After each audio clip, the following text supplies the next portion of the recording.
Hey, hi. Welcome to WebSankul and you are watching Gujlish. I hope કે તમે બધા પણ જે છે આ રીતે જ ફીલ કરી રહ્યા હશો આપણા 11 એપિસોડ જોયા પછી. And you are watching the 12th episode of Gujlish. Yes, વિદ્યાર્થી મિત્રો, I Sandeep and welcome you all on your favorite YouTube channel WebSankul Official. આજે આપણે જોવાના છે 12મો એપિસોડ ગુજલિશનો. આ સિરીઝ અંતર્ગત તમે જોડાયેલા રહ્યા છો તે બદલ આપ સૌનો ખૂબ ખૂબ ધન્યવાદ. શરૂ કરીએ છીએ આજના સેશનમાં. ખાસ શું છે, આજથી આપણે શરૂ કરવાના છે ચરણ નંબર 2 એટલે કે પાયદાન, બીજો સ્ટેપ શરૂ કરવાના છીએ.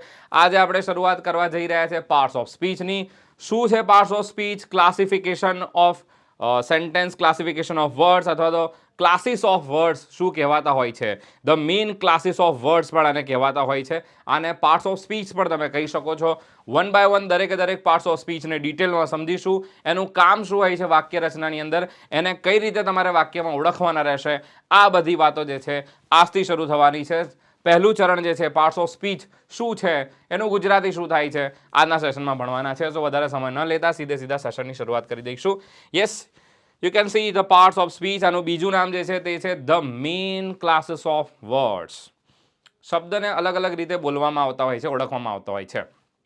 ફોર એક્ઝામ્પલ, કોઈ એક વાક્ય રચના છે, I am a teacher, this is Sandeep. તો ધીસ ઇઝ સંદીપમાં સંદીપ જે છે તે શું છે તો કે નાઉન છે. ઇઝ જે છે તે ઓક્ઝિલરી વર્બ અથવા તો યુ કેન સે વર્બ છે. સાથે સાથે તમે જે ધીસ યુઝ કર્યું છે શું છે તો કે ધીસ જે છે તે સર્વનામ છે. સર, આ તમે જે રીતે ઓળખી શકો છો કે ધીસને સર્વનામ કહેવાય છે, ઇઝને વર્બ કહેવાય છે, સંદીપને નાઉન કહેવાય છે, એવું અમને બી તો શીખવાડો. યસ, ચિંતા ના કરતા, તમને બધી વસ્તુ સમજ પડી જશે.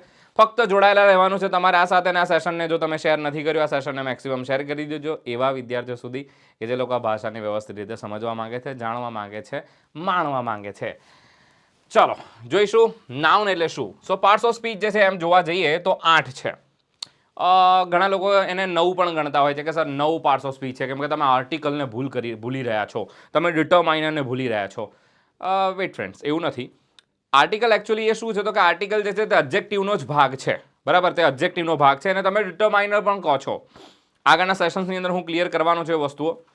સો મેઇન જો હું પાર્ટ્સ ઓફ સ્પીચની વાત કરું અથવા તો ધ મેઇન ક્લાસીસ ઓફ વર્ડ્સની જો વાત કરું તો એ ટોટલ 8 જ છે. આર્ટિકલ્સને આપણે સેપરેટ ભણતા હોઈએ છીએ.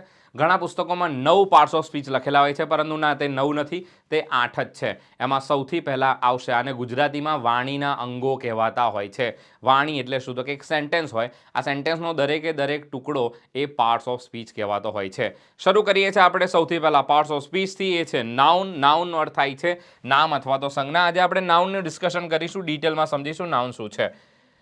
બીજું જોઈશું એડજેક્ટિવ. એડજેક્ટિવ કહેવાય છે અને એડજેક્ટિવ નથી બોલાતો, ઇટ્સ એડજેક્ટિવ ઓનલી. આને વિશેષણ કહેવાય છે, આ વિશેષતા દર્શાવે છે વિચ ક્વોલિફાઈઝ અ નાઉન. આને ડિટેલમાં સ્ટડી કરવાના છે ફર્ધર સેશન્સની અંદર. Let's see another one, pronoun. Sir, આ પ્રો વર્ઝન છે, બોલવીટા પીવડાવી દીધું છે. ના, પ્રોનાઉનનો અર્થ થાય છે સર્વનામ. નામની જગ્યાએ વપરાતા શબ્દને પ્રોનાઉન કહેવાય છે, સર્વનામ કહેવાતો હોય છે. સર્વનામના કેટલા પ્રકાર છે, ક્યારે વપરાય છે, શું વપરાય છે, કઈ રીતે વપરાય છે, કેવી રીતે યુઝ કરવો, કઈ રીતે ઓળખવો, બધી વસ્તુ આવશે. વેટ. વર્બ એટલે ક્રિયાપદ થાય છે. આની પણ આખી ફેમિલી આપણે ભણવાના છે. આના પહેલાના સેશનમાં મેં તમને વર્બ સમજાયેલો છે, જેને તમે જે આપણા પ્રીવિયસ સેશન છે એની અંદર ચેકઆઉટ કરી શકો છો. અડવર્બ ક્રિયા વિશેષણ કહેવામાં આવતું હોય છે અને preposition or you can say preposition અને નામ યોગી અવયવ કહેવાય છે. પોતાનું સ્થાન પહેલેથી લઈ લેશે, જેને આપણે જે નાઉન કે સર્વનામના પહેલા વપરાતું હોય છે તે, જેને આપણે પ્રિપોઝિશન કહીએ છીએ. આ ભૌતિક અથવા તો માનસિક બંને પ્રકારની સ્થિતિ દર્શાવે છે. પ્રિપોઝિશન સમજાય ત્યારે ડિટેલમાં સ્ટડી કરવાના છે આપણે. કન્જંક્શન સંયોજક, જોડાણ કરે છે, બે શબ્દોને જોડે, બે ફ્રેઝિસને જોડે, બે સેન્ટેન્સીસને જોડે, વગેરે.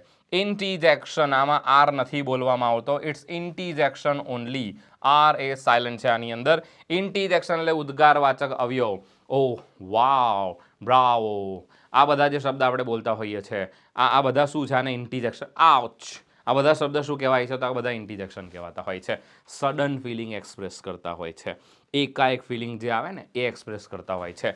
લેટ્સ સી નાઉન જોઈએ. સો આપણે સ્ટેપ બાય સ્ટેપ જોવાના છે. તે રીતે આજના સેશનમાં પહેલાં હું ફક્ત નાઉન શું છે સમજાવીશ. નાઉન એ મૂળ કહી શકાય કે લેટિન અને ફ્રેન્ચ અથવા તો you can say Norman language પરથી ઉતરી આવેલો શબ્દ છે. ફ્રેન્ચ લેટિન ભેગી થઈને બનતી ભાષા જે છે તે. નોમેન નામનો જે શબ્દ છે NOMEN, નોમેન, નોમેન નામના લેટિન શબ્દ પરથી ઉતરી આવેલો શબ્દ નાઉન, જે દર્શાવે છે નામ અથવા તો સંજ્ઞા. ઇંગ્લિશની અંદર તમે જેટલા પણ પાર્ટ્સ ઓફ સ્પીચ ભણો છો એ દરેકે દરેકના જે તમે નામ લો છો ને એ બધા નાઉન જ છે. તો વર્બ નાઉન છે? ના, વર્બ નાઉન નથી. વર્બ જે છે, જે નામ છે, તમે જેને ઓળખો છો વર્બ તરીકે, એ વર્બ VERB એ શું છે? નામ. તમે નામકરણ કર્યું છે ને. હા, આપણા ત્યાં કોઈ બાળકનો વગેરેનો જન્મ થાય તો આપણે 6ઠ્ઠા દિવસ અથવા તો 13મા દિવસ અથવા તો દરેક ધર્મમાં અથવા તો દરેક પ્રજાતિ જાતિઓમાં જેમ પ્રમાણેનો નિયમ હોય તે પ્રમાણે આપણે નામકરણ કરતા હોઈએ છીએ. વિચારો, આ પૃથ્વી પર નામકરણ ના થતું તો? નામ શા માટે હોય છે? તો નાઉન જે છે તે આઈડેન્ટિફિકેશન માટે હોય છે. તમે જ્યારે સાયન્સ ભણો છો એની અંદર પણ દરેકે દરેક ધાતુ અને દરેકે દરેક પદાર્થને ઓળખવા માટે તમે તેની સંજ્ઞા આપતા હો છો. અચ્છા, એલા જે સંજ્ઞા આપવામાં આવતી હોય છે, આયર્નને આની સંજ્ઞા આપવામાં આવશે, મીઠાની સંજ્ઞા રહેશે, ઝીંકની સંજ્ઞા, એ વાળી સંજ્ઞા. યસ, કેમ કે વસ્તુને આઈડેન્ટિફાઈ કરવું બહુ જરૂરી છે. તે રીતે ઇંગ્લિશની અંદર નાઉન એટલે શું? તો કે નામ, સંજ્ઞા. ફોર એક્ઝામ્પલ, મારું નામ સંદીપ છે, હું શિક્ષક છું, હું છોકરો છું, હું માણસ છું. માણસ, છોકરો, શિક્ષક, સંદીપ, શું છે આ બધું? સર, આ બધા નામ છે. બરાબર. ગાંધીનગર નામ છે, બોર્ડ નામ છે, પેન નામ છે, રિમોટ નામ છે, બ્લેઝર નામ છે, શર્ટ નામ છે, માઇક નામ છે. આ બધી જ વસ્તુ નાઉન કહેવાતી હોય છે. ઇંગ્લિશમાં નાઉન, ગુજરાતીમાં નામ કે સંજ્ઞા તમે કહી શકો છો. સો ફ્રેન્ડ, આની જરૂરિયાત કેમ? તો મેં તમને કહી દીધું તેમ કે આઈડેન્ટિફિકેશન માટે યુઝ થતું હોય છે. એટલે કહેવાતું હોય છે noun is a naming word. નામ આપવા માટે યુઝ થતો શબ્દ છે. સર ફરીથી કોણ એક વખત. Noun is a naming word. બરાબર. આને નેમિંગ વર્ડ તરીકે ઓળખીએ છીએ આપણે. આ યુઝ થાય છે આઈડેન્ટિફાઈ કરવા માટે. શું આઈડેન્ટિફાઈ કરવા માટે? આ યુઝ થાય છે એક્સપ્રેસ કરવા માટે, રજૂ કરવા, દર્શાવવા. શું દર્શાવવા? પર્સનનું નામ દર્શાવવા. રમેશ, સુરેશ, કેયુર, મનન, સુનિલ, વિકાસ, અભિજીત. હા, તો આ શું છે? તો કે સર છેલ્લા બે નામ જે બોલ્યો એ તો આપણા ડાયરેક્ટર સર છે. તો ડાયરેક્ટર નામનો શબ્દ જે છે તે જેને ડિરેક્ટર પણ કહે છે ઘણા લોકો, તો એ શું છે? તો એ બી તો નાઉન છે ને. યસ. વેબસંકુલ એમ નામ છે, પણ એમ આપણા માટે તો ઇમોશન છે. બધા જાણો છો તમે લોકો. બરાબર. ચલો, સો આપણે ભણી રહ્યા છે નાઉન. લેટ્સ સી, જોઈશું. પર્સનનું નામ દર્શાવે, થિંગ વસ્તુનું નામ દર્શાવે, ફેન, રિમોટ, પેન, ઇમોશન દર્શાવે, લાગણી. કોઈ ગુસ્સે થઈ ગયો હોય વ્યક્તિ, એંગર. ઈર્ષાળુ, એનવી. કોઈ દયા, કરુણા, મર્સી, પીટી. કોઈ વ્યક્તિ ખુશ, હેપીનેસ. કોઈ ઉદાસ, સેડ. કોઈ એકલો છે, લોનલીનેસ.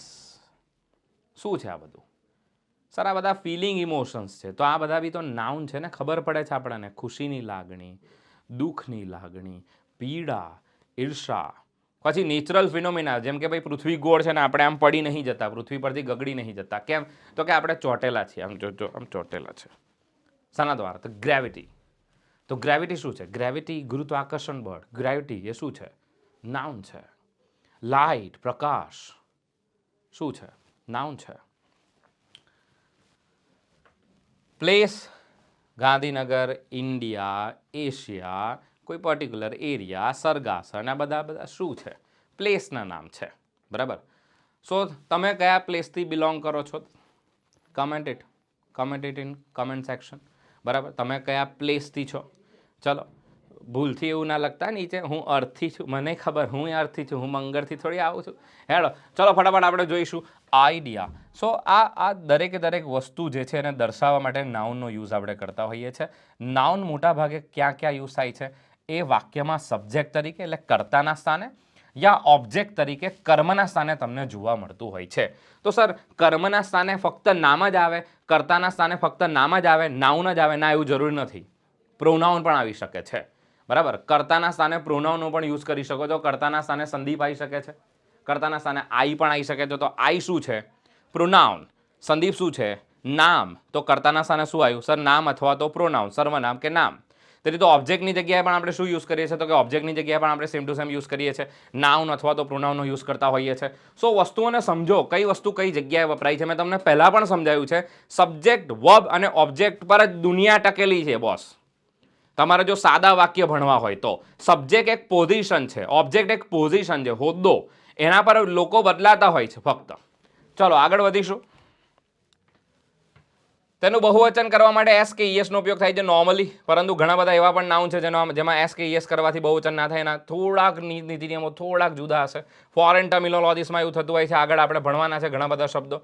ઘણા નાઉન સાથે આર્ટિકલનો ઉપયોગ થાય છે, ઘણા સાથે થતો નથી, કેમ કે આર્ટિકલ્સ ઘણા નાઉન સાથે આર્ટિકલ્સનો યુઝ થશે, ઘણા સાથે નહીં થાય, કેમ કે નાઉનના પ્રકારો છે. જેમ કે મટીરિયલ નાઉન છે, એબ્સ્ટ્રેક્ટ નાઉન છે, આ બધા સાથે આપણે આર્ટિકલ્સ યુઝ નથી કરતા. જેમ કે પાણી લઈ લો, વોટર, તો વોટર પાણો, મને પાણીઓ આપો ને, પાણીઓ નહીં થતું બરાબર. પાણી જે છે તે શું છે જથ્થો, જથ્થામાં હોય છે હંમેશા. તે શું છે અનકાઉન્ટેબલ છે, તેને ગણી નહીં શકતા, મટીરિયલ છે, તો એનું બહુવચન નથી શક્ય બરાબર. તેનું બહુવચન આપણે નથી કરતા. મિલ્ક, જેટલા પણ પ્રવાહી છે, જેટલા પણ ધાતુ છે, આ બધાનું આપણે બહુવચન નથી કરી શકતા. ઓકે ચલો, તો એમના સાથે આપણે આર્ટિકલ પણ યુઝ નથી કરતા. આગળ જોઈશું આપણે સેશન્સમાં. નાઉનનું જો ક્લાસિફિકેશન કરવામાં આવે, આજે આપણે બહુ ડિટેલમાં નહીં જઈએ, પ્રોપર નાઉન, કોમન નાઉન એ બધું આગળ ભણાવવાનો જ છું તમને. મટીરિયલ નાઉન, એબ્સ્ટ્રેક્ટ નાઉન, એના પછી કલેક્ટિવ નાઉન, કમ્પાઉન્ડ નાઉન શું હોય છે બધા સમજીશું આપણે. પરંતુ આજે ફક્ત બેઝિક જોવાના છે આપણે કે નાઉનને બે રીતે ક્લાસિફાઈ કરી શકો. નંબર 1, મૂર્ત અને અમૂર્ત. એટલે શું તો સર ટેન્જિબલ અને ઇનટેન્જિબલ. તમને ઘણી વખત પરીક્ષામાં આવા પ્રશ્નો પણ પૂછી શકાય છે. આમાંથી ટેન્જિબલ નાઉન જણાવો. નીચે 4 ઓપ્શન તમને આપેલા હોય. ટેન્જિબલ એટલે જે ભૌતિક છે, સ્પર્શી શકાય, અનુભવી શકાય. પરંતુ ઇનટેન્જિબલ એટલે સર અનુભવી શકાય, સ્પર્શી ન શકાય, જોઈ ન શકાય. ફોર એક્ઝામ્પલ એંગર બરાબર, હેપીનેસ શું છે અનુભવી શકાશે, ફ્રીડમ અનુભવી શકાશે. આપણે શું આઝાદી કોઈ વસ્તુ છે? 4 કિલો આઝાદી આપી દો ને મને, 5 આઝાદી આલો ને મને, 6 નહીં ગણી શકાય. એબ્સ્ટ્રેક્ટ છે, ફીલ કરી શકો. આઝાદી કોઈ વસ્તુ નથી કે જેને તમે આમ એનું ફિઝિકલ એને એ ટેન્જિબલ નથી, એને અડી ના શકો, સ્પર્શી ના શકો. પેન ટેન્જિબલ છે, રિમોટ ટેન્જિબલ છે, બોટલ ટેન્જિબલ છે, ફોન ટેન્જિબલ છે, માર્કર ટેન્જિબલ છે. પરંતુ ઇનટેન્જિબલ તમે તમને કીધું જે વસ્તુને તમે સ્પર્શી નહીં શકતા, જોઈ નથી શકતા, ફક્ત અનુભવી શકો તે. બીજા હોય છે કાઉન્ટેબલ અને અનકાઉન્ટેબલ. કાઉન્ટેબલ એટલે ગણી શકાય, જેને ગણી શકો છો. પેન ગણી શકાય, રિમોટ ગણી શકાય, ખુરશી ચેર ગણી શકાય. પરંતુ ફર્નિચર નામનો શબ્દ નહીં ગણાય સર, એ ગણાતો નથી. Man, boy, girl, student, teacher આ બધા શું છે સર કાઉન્ટેબલ, ગણી શકાશે. પેન્સિલ ગણી શકાશે. પરંતુ જ્યારે વાત આવશે એવા પદાર્થોની કે જે મટીરિયલ છે અથવા તો એબ્સ્ટ્રેક્ટ ફોર્મના છે, તો એ બધા ગણી નહીં શકાય. ફોર એક્ઝામ્પલ પેપર એમાંનું એક છે. પેપર, ઘણાને એવું લાગતું હોય છે પેપર જે છે તે ગણી શકાય. ના, પેપર ગણી ના શકાય. પેજીસ ગણી શકાય. પેપર તો મટીરિયલ નાઉન છે. સિમિલરલી ઘણાને એવું લાગતું હોય છે કે સર ઘણી બધી એવી વસ્તુ છે જેમાં લોકોને કન્ફ્યુઝન છે હજી પણ, જેમ કે રાઈસ, ચોખા, ઘઉં, વીટ. તો કે સર એને ગણી શકાય. એમાં દાણો હોય કે ભાઈ એનો વ્યવહાર ઉપયોગ શું છે? તમે દાણામાં લેવા જાઓ છો. ધારો કે હું કોઈના ત્યાં જઉં છું, એવું કહું છું કે મને 1000 દાણા ઘઉં હાલો, 1000 દાણા ઘઉં, 1000 દાણા ચોખા જોઈએ છે મને. તમારે એક દિવસ આવીને ઓર્ડર આપવો પડે ને તમારે 3 દિવસ પછી લેવા આવવું પડે. અને વિચાર એવામાં તમને ડાઉટ હોય, શંકા હોય, મને ઓછો લાગે, મને 999 લાગ્યા, ફરીથી બચારાને ગણવા બેસાડવો પડે તમારે. કેમ? તો કે સર એ વસ્તુ આપણે તોલ પર લઈએ છીએ, માપીને તોલીને લઈએ છીએ, મટીરિયલ ફોર્મની છે. એટલે એમાં આપણે આર્ટિકલ પણ યુઝ નથી કરતા, સાથે સાથે એનું બહુવચન પણ નથી થતું, અને એ અનકાઉન્ટેબલ નેચરની ગણવામાં આવે છે. પણ ગણી તો અરે ભલે ગણી શકાતું, પણ એને વ્યવહારુ, ઇંગ્લિશના વ્યવહારુ યુઝમાં એને અનકાઉન્ટેબલ ગણી છે. તમામ ધાતુઓ, પ્રવાહી આ બધા અનકાઉન્ટેબલમાં આવશે. ગોલ્ડ અનકાઉન્ટેબલમાં આવશે. પરંતુ હા, ગોલ્ડ કોઈન છે એને કાઉન્ટેબલમાં કન્સિડર કરી શકો છો. ગોલ્ડની રિંગ છે, સોનાની ચેન છે, કાઉન્ટેબલમાં કન્સિડર કરી શકો છો. વોટર અનકાઉન્ટેબલ, પર વોટર બોટલ હોય, પાણીની બોટલ હોય તો યસ તમે કાઉન્ટેબલમાં કન્સિડર કરી શકો છો. પેપર હોય અનકાઉન્ટેબલ. પર પેજ હોય યસ કાઉન્ટેબલમાં કન્સિડર કરી શકો છો.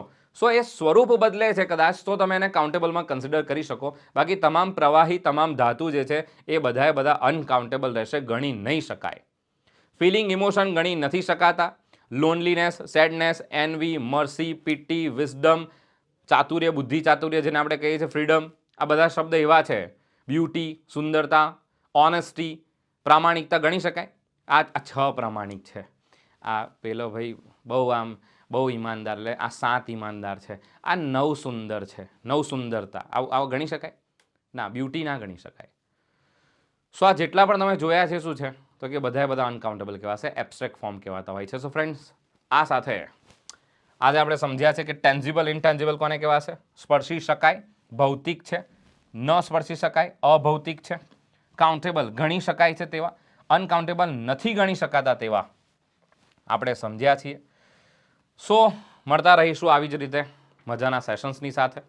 અને આ સાથે હું સંદીપ આ સેશનને અહીંયા પૂરો કરું છું. મળતા રહીશું આવા જ સરસ મજાના સેશન્સની સાથે. ત્યાં સુધી જોડાયેલા રહો વેબ સંકુલ ઓફિશિયલ સાથે. તમે આ સેશનને માણ્યો, જોયો અને પોતાનો સમય ફાળ્યો તે બદલ થેન્ક યુ સો મચ.